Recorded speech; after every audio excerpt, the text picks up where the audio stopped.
शुभागमन हुआ गुरु का शुभागमन।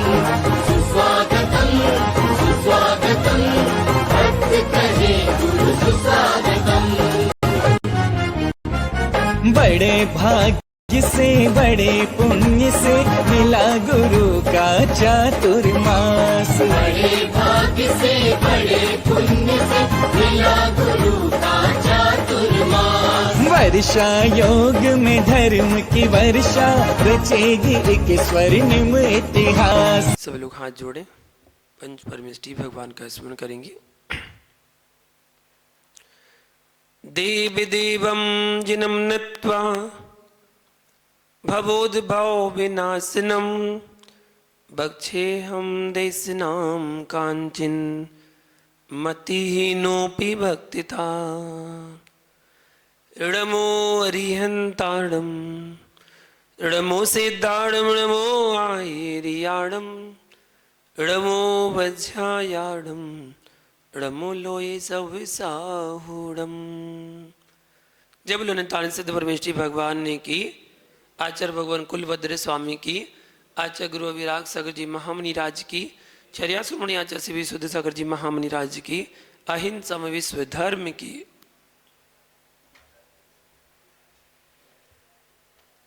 महानुभाव, सार समुच्चय ग्रंथ की यहाँ पर वाचना चल रही है, जिसमें 27 नंबर श्लोक आचार्य भगवान कुलभद्र स्वामी ने यहाँ पर बताया। उसी की व्याख्या को आगे बढ़ाते हुए आचार्य भगवान कुलभद्र स्वामी ग्रंथराज सार समुच्चय जी में मुमुक्षु जीव की भूतार्थ दशा का व्याख्यान कर रहे हैं। चित्त पवित्र है तो सर्वत्र आनंद है, चित्त मलिन है तो आनंद में भी आनंद का अभाव है। वस्तु जो है वह आनंद भूत नहीं है, व्यक्ति जो है वह आनंद भूत नहीं है। वस्तु व व्यक्ति में जो प्रीति है वह आपको आनंद दे रही है। जब प्रीति हट जाती है तो वही वस्तु दुखानुभूति रूप अनुभव में आती है। प्रीति बढ़ने पर सुखानुभूति का अनुभव होता है। वस्तु वस्तुभूत है, व्यक्ति व्यक्तिभूत है। जो पुरुष आपको मित्र रूप में दिखता था, उससे इच्छा की पूर्ति होती थी, इच्छा की पूर्ति बंद हो जाए तो वही शत्रु रूप में दिखना प्रारंभ हो जाता है। अभाव हुआ नहीं, अभाव हुआ नहीं है, जबकि वस्तु का सद्भाव हुआ नहीं है, स्थानांतरण हुआ है। उसी स्थान पर परिवर्तन को देखकर अज्ञानी रुदन करता है। जो पुरुष आज तुम्हारे घर में जन्मा है वह किसी के घर को सूना करके ही तो आया है। जो आपके घर में बेटे के रूप में जन्मा है वह किसी के घर में रुदन करा के आया है। आज तुझे आनंद आ रहा है, उस घर को देख जहां रुदन हो रहा है। जो तेरे घर से जाएगा वह किसी के घर में आनंद रूप में होगा और तेरे यहां रुदन मचाएगा। भैया, अज्ञानी रोते हैं, ज्ञानी समझता है कि यह जगत का परिणमन है। ऐसा ही होता है, आने वाला अपने में है, जाने वाला भी अपने में है, पर जिनकी यहां आया है उनका पागलपन है, और जिनके यहां से गया है उनका पागलपन है। इसी में व्यक्ति परेशान है। यही चेतन वस्तु के साथ है, यही अचेतन वस्तु के साथ है। एक सिक्का आपकी जेब में था, किसी ने छीन लिया तो भैया तू रुदन करने लग गया। सिक्का कह रहा है कि पागलों की टोली तो देखो, मैं तो जो हूं सो हूं। एक की जेब में था, भाई मुस्कुरा रहा था, दूसरे की जेब में चला गया, वो रोने लग गया। और जिसकी जेब में पहुंच गया वह हंसने लग गया। पर मैं ना इसका हूं ना उसका हूं, मैं तो मेरा ही हूं, मैं निज चतुष्टय से भिन्न हुआ ही नहीं हूं। मेरा स्वभाव मेरे से भिन्न हुआ ही नहीं है। लेकिन अज्ञानी रुदन कर रहा है। जितने जीव आज उन्मत्त हो रहे हैं, अवसाद मतलब डिप्रेशन में जा रहे हैं, पागल हो रहे हैं। विश्वास रखना, यदि वह वस्तु स्वतंत्रता को के बोध को जान ले तो पागलपन एक पल में पलायन कर जाए। कौन कहां गया? स्थानांतरण हुआ है। कोई कहीं नहीं गया, स्थानांतरण हुआ है।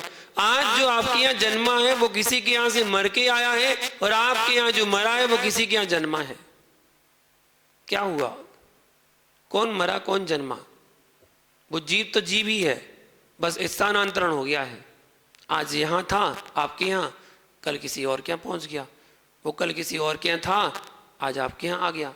स्थानांतरण हुआ है, क्षेत्रांतरण हुआ है। लेकिन वस्तु अपने स्वभाव से भिन्न होती ही नहीं है।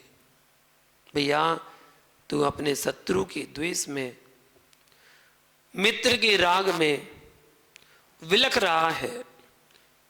एक इसलिए परेशान है कि मेरा शत्रु मुझे परेशान कर रहा है, दूसरा इसलिए दुखी है कि मेरा मित्र परेशान है। पर आपको मालूम होना चाहिए कि असाता के उदय के अभाव में ऐसा कौन सा द्रव्य है जो मुझे दुखी कर पाए, और साता के सद्भाव में ऐसा कौन सा पदार्थ है जो मुझे दुखी कर पाए। जब साता का सद्भाव है तो कोई मुझे दुखी कर नहीं सकता है, और असाता का जब अभाव है तो कोई मुझे दुखी कर नहीं सकता है। साता का अभाव, असाता का सद्भाव, तो तीर्थंकर भी तुझे सुखी कर नहीं सकते। तीर्थंकर भी तुझे सुखी नहीं कर सकते। आपके घर में ही आपका सगा भाई भी गरीब है, आपका बेटा भी आपके घर में रोते दिखाई दे रहा है, पर बेटा के लिए पिता कुछ भी नहीं कर पा रहा है। बेटे को गलित कुष्ठ हो गया है, तो तुम वैद्य बुला सकते हो, तुम उसे औषधि दे सकते हो, तुम उसे दुआ दे सकते हो, प्रार्थना कर सकते हो, पर हे तात, तुम क्या मेरी पीड़ा को कम कर सकते हो? नहीं कर सकते। सांत्वना देने वालों की संख्या करोड़ों हो सकती है, पर शांति देने वाला एक भी नहीं मिलता। सांत्वना देने वाले आपको जगह जगह मिल जाएंगे, बहुत मिल जाएंगे, लेकिन आपको जीवन में शांति देने वाला नहीं मिलेगा। समझ में आ रहा है? शत्रु की खोज मित्र की खोज बाहर की है, जबकि दोनों भीतर थे। अकसाय भाव, अकसाय भाव है तो मित्र है, और कासायिक भाव है तो शत्रु है।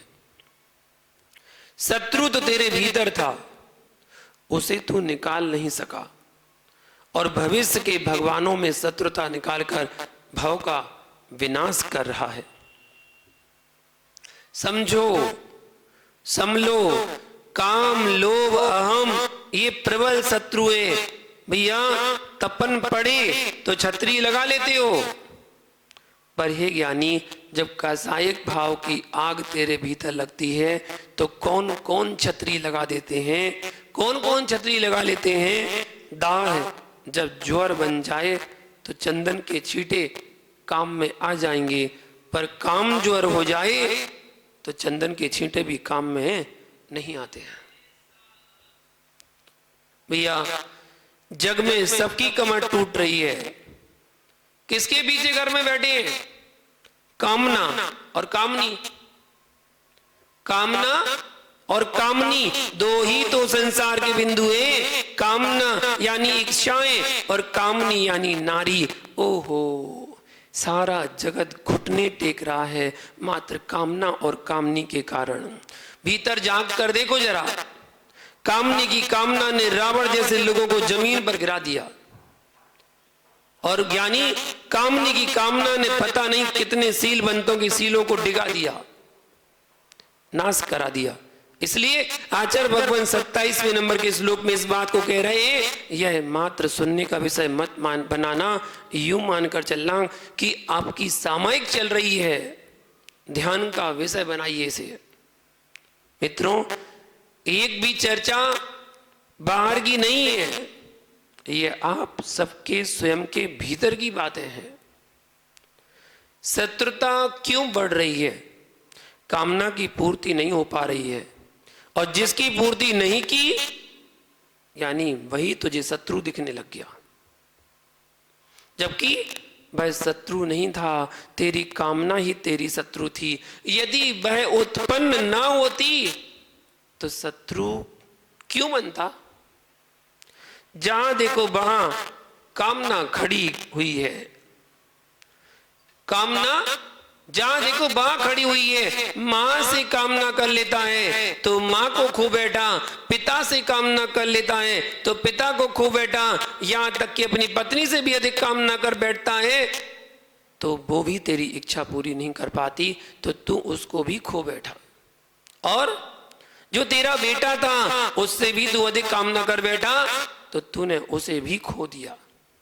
तेरा संसार में कौन बचा? तेरी कामना ने सारे जगत से तुझे अलग कर दिया। किसने किया? तेरा संसार में कौन बचा? तेरी कामना ने सारे जगत से तुझे अलग किया है। सोचो किसने किया? भरा हुआ परिवार कामना ने विलीन कर दिया।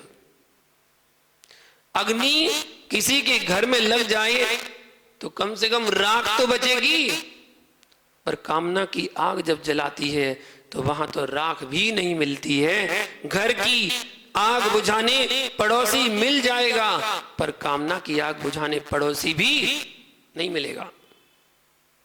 कामना की अग्नि तो इतनी प्रबल है कि बिना देखे ही सब कुछ सोहा कर डालती है। बुझाए कौन? कितने झुलस गए, चेहरे पर मुस्कुराहट लाना है और जीवन को आनंद से भरपूर करना है तो अपनी कामना को कमजोर कर लो। यदि कामना को कमजोर नहीं कर पाओगी तो आनंद तुम्हारा कमजोर हो ही जाएगा। ये चर्चाएं मात्र इसी हाल की नहीं है, विश्वास मानिए सारे विश्व का यही हाल है। जिन वाणी को लोग यही समझ रहे हैं कि ये तो मंदिर का विषय है, ये तो सामान्य लोगों का विषय है, जबकि जो चर्चा आप सुन रहे हो वह विश्व के कानों में पहुंचना चाहिए। तब जीव को सोचना पड़ेगा कि ओहो मैं कितनी भूल में हूं, मैं कितनी भूल में हूं। कौन आपको दुखी किए हैं? धन्य हो मुमुक्षु, आप अपने मुख से कह रहे हो कि कामना ने आपको दुखी कर रखा है, फिर भी नहीं छोड़ पा रहे हो। वे ही सुखी हैं जिनके काम ना, जहां कामना है वे ही दुखी है। भैया कमान भिद जाए तो शरीर मात्र नष्ट होगा, कमान भिद जाए तो शरीर मात्र नष्ट होगा, और कामना का तीर लग गया तो भाव नष्ट होते हैं। किसी शिकारी का तीर तो देह मात्र को चुभता है, पर कामना का तीर भीतर की आत्मा को बिलखाता है। एक कांटा लग जाए तो रास्ते में कोई पथिक निकाल देगा, कोई दुर्घटना घट जाए तो तुम्हारे रिश्तेदार देखने आ जाएंगे, लेकिन कामना का तीर जो तूने स्वयं चुभा कर रखा है उसे निकालने ना तो मित्र आएगा ना तेरा शत्रु आएगा। कौन बचाएगा? आप लोग दुखी हो क्यों? कहां दिखते हो दुखी? कामना हटा दो बस सुखी हो जाओगे, कामना हटा दो बस सुखी हो जाओगे। भैया तू दिगंबर है, तू दिगंबर है क्या? श्वेतांबर है क्या? अरे ज्ञानी, जितने बैठे हैं सब दिगंबर हैं, फिर भी अंतर ऊपर है, अंतर ऊपर है, तब भी दिगंबर है। भैया जैसा मैं हूं ऐसे ही सब लोग हैं, सब लोग ऐसे ही हैं। जो ऊपर व्यर्थ का टांग रहे हैं सब हटा दो तो सब क्या है? दिगंबर ही है। पर धन्य हो दिगंबरों, अच्छे वस्त्रों में विधे बैठे हो, तब भी अपने आप को दिगंबर कहते हो कि हम दिगंबर हैं। अगर आप सब दिगंबर हैं तो फिर हम क्या श्वेतांबर हैं? दिगंबर तो वो कहलाता है जिसकी दिशाएं ही अंबर हैं, वो दिगंबर है। पर ज्ञानी इन गुरुओं की महिमा को गाया करो, इनके प्रसाद से तुम कपड़े पहनने पर भी दिगंबर कहलाते हो। वे दिगंबर कैसे? जो दिगंबर योगी के चरणों में ना बैठ पाए, पर जिनके गुरु दिगंबर है वे भी दिगंबर है। सारा विश्व दिगंबर है। वस्त्रधारियों की संख्या तो बहुत कम है, कपड़ेधारियों को तो गिनती ही जाती है, गिनती हो जाती है, कोई बड़ी बात नहीं है। जितने कपड़ेधारी है उनकी तो गिनती हो जाती है, पर बिना कपड़े वालों को तो गिनती ही नहीं है। पर्वत है, आकाश है, वो भी दिगंबर है। प्रकृति की प्रत्येक वस्तु निर्वस्त्र है, दिगंबर है। जिनमें राग है, जिसमें वासना है, वे बसन पहनते हैं, और जिनकी वासनाएं उतर जाती हैं वे बसन से रहित हो जाते हैं। बसन मतलब वस्त्र। दुखी हो क्या भैया? आप दुखी नहीं हो, आपने दुख को मान लिया है। दुख है कौन सी वस्तु? वस्तु को कमाने में कितना पुरुषार्थ करना पड़ता है।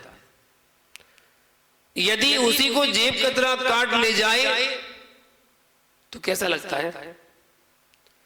50 रुपए का नोट भी चला जाए तो आंखें डबडबा जाती हैं, जबकि 50 करोड़ भी मंदिर जी में दान कर दे तो मुस्कुराहट आती है। बात क्या है? जिनकी कटती है उनको रोना पड़ता है, जो छोड़ते हैं भाई मुस्कुराते हैं। भैया दान करके मुस्कुराते ही हो, धन्य हो, तब समाज बांटेगी तेरे कपड़ों को। जब तू जाएगा, यदि छोड़कर जाएगा तो तू मुनिराज बन के जाएगा। जिनके छुड़ाए जाते हैं वे मुर्दे होकर जाते हैं, मुर्दा बन जाते हैं। जिन शासन में नमोस्तु शासन में ज्ञानियों सागर ते गंभीरा, सागर ते गंभीरा, यह वह मार्ग है जो सागर के समान गंभीर है। इसलिए मुनिराजों के नाम के आगे सागर लगा रहता है। हे नाथ, जिस तरह सागर अपनी मर्यादा को नहीं छोड़ता, ऐसे ही वीतरागी तपोधन अपनी मर्यादा को नहीं छोड़ते हैं। यह गंभीरता का मार्ग है। ऐसे ही वीतरागी तपोधन उथला उथला मार्ग नहीं है। ये मार्ग उथला उथला मार्ग नहीं है। जब तक वस्तु व्यवस्था समझ में ना आए तब तक जिन लिंग को धारण नहीं करना चाहिए, और वस्तु व्यवस्था समझ में आने के बाद घर में रहना नहीं चाहिए। घर में रहना नहीं चाहिए। समझ में आया क्या? तब जब तक जिन लिंग को धारण नहीं करना, जब तक वस्तु व्यवस्था समझ में ना आए, और जब वस्तु व्यवस्था समझ में आने के बाद फिर घर में रहना नहीं। वैराग्य रहित चारित्र धारण करेगा तो बिलखेगा, और वैरागी घर में रहेगा तो बिलखेगा। बिलखेगा। अगर आपके यहाँ किसी ने वैराग को धारण करने के लिए आगे बढ़ गया है, रात्रि में खाना नहीं खाता है, पानी छान कर पीता है, अष्टमी चतुर्दशी उपवास करता है, आदि आदि जो व्रत प्रतिमा है उन सब का पालन करता है, ऐसा श्रावक, उत्कृष्ट श्रावक, वह उत्कृष्ट श्रावक कहलाता है। वैयावृत्ति करना इस श्रावक का धर्म है। अपने धर्म से वंचित ना रहे कोई श्रावक।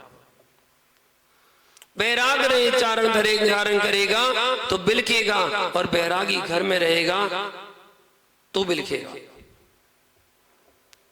बैराग रहित चारित्र धारण करेगा तो बिलखेगा, और बैरागी घर में रहेगा तो बिलकेगा, बिलकेगा। अगर बैराग हो गया है, घर में मत रहो, निकल जाना चाहिए।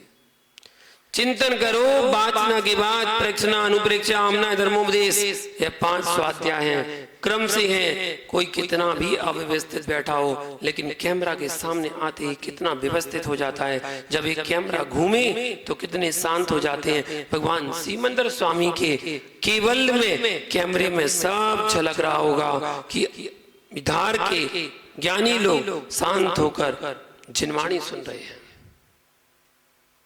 और भी पापी भी झलक रहे होंगे जो घर में पाप कर रहे होंगे।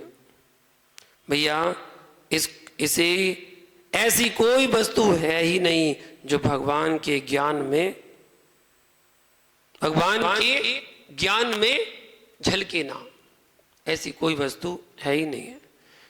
जब कैमरे को देखकर तुम शांत हो जाते हो तो भैया कितने अच्छे से रहना चाहिए कि भगवान के केवल ज्ञान में भी अशुभ पर्याय ना झलके, भगवान के ज्ञान में भी अशुभ पर्याय ना झलके, इस बात का ध्यान रखना चाहिए। पुनः 27 नंबर श्लोक को दोहराते हैं। नास्ति काम समो व्याधिर, नास्ति मोह समो रिपु, नास्ति क्रोध समो वहिनी, नास्ति ज्ञान समम सुखम। जगत में अनेक व्याधियां हैं और उन रोगों के उपचार के लिए अनेक वैद्य भी हैं, अनेक दवाखाने भी हैं, लेकिन काम की व्यथा के लिए जगत में कोई दवा काम नहीं आती है। जो भी व्यक्ति सील खो रहे हैं वे सब काम की पीड़ा के कारण,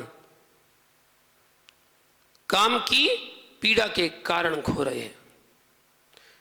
बनने वाला भविष्य का तीर्थंकर रावण वो भी देखो कैसे बाणों से छिद गया, पर हे लंकेश लक्ष्मण के बाणों से तो तुम बाद में छिदा है, पर काम के बाण से तो तुम पहले ही छिद चुका है।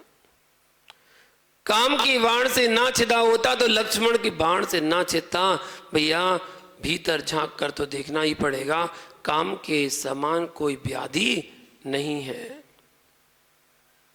रो क्यों रहा है? वापस आएगा, वापस आएगा, यह नियत है। क्या आना और जाना कोई नई बात नहीं है? आना जाना कोई नई बात नहीं है भैया। अग्नि तो तब जलाती है जब अंगुली डालोगे, जलती हुई अग्नि में अंगुली डालोगे तो वो तो उंगली को जलाएगी ही जलाएगी। पर क्रोध की अग्नि तो 100 पर को जलाती है। भैया हे क्रोधियों, हे क्रोधियों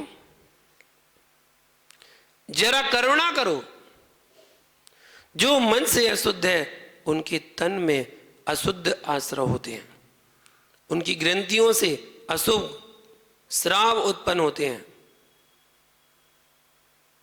और उससे परोसा हुआ भोजन जब तक तेरे पेट में रहेगा तब तक तुझे भी क्रोध उत्पन्न करेगा। निश्चित क्रोध उत्पन्न कराएगा। वाणियों का प्रभाव पड़ता है। कितना महान जैन दर्शन है। सबसे पहले मन शुद्धि, मन शुद्धि का ध्यान रखें। माताओं, अगर आप अपने घर को आनंदमय बनाना चाहते हो और अपने बेटे को बेटा, पति को पति मान के चलते हो तो अशुद्ध परिणामी में और अशुद्ध परिणामों में है। और अशुद्धि के दिनों में ना भोजन बनाना और ना ही भोजन करना, वह ध्यान से समझना, ना करना और ना करवाना, क्योंकि वह जहर है। कुपित नारी का भोजन जहर है। जिस समय स्त्री महिला गुस्से में है, क्रोध में है, उसका भोजन भी जहर तुल्य है। देवी, अगर तुम भोजन के समय मां बन के आएगी तब भोजन करूंगा, नहीं तो नहीं करूंगा। आपको स्वयं गुस्सा आ रही हो तब भी भोजन नहीं करना, तब भी भोजन नहीं करना। नास्ति क्रोध समम बहिनी, क्रोध के समान अग्नि नहीं। नास्ति ज्ञान समम सुखम, संसार में ज्ञान के समान कोई सुख नहीं। देखो आप 1 घंटे से, कोई 45 मिनट से, कोई आधा घंटे से भैया बैठे हो, आनंद लूट रहे हो जनवाणी का कि नहीं, सब भूल गए। यह किसका आनंद है?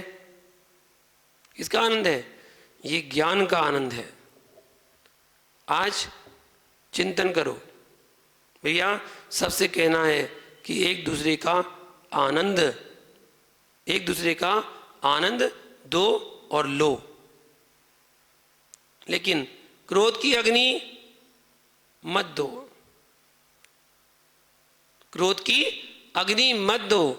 बस प्रेम और स्नेह सभी जगह बांटते चलो, अपनी आत्मा भी कल्याण पथ पर चलकर कल्याण को प्राप्त होगी।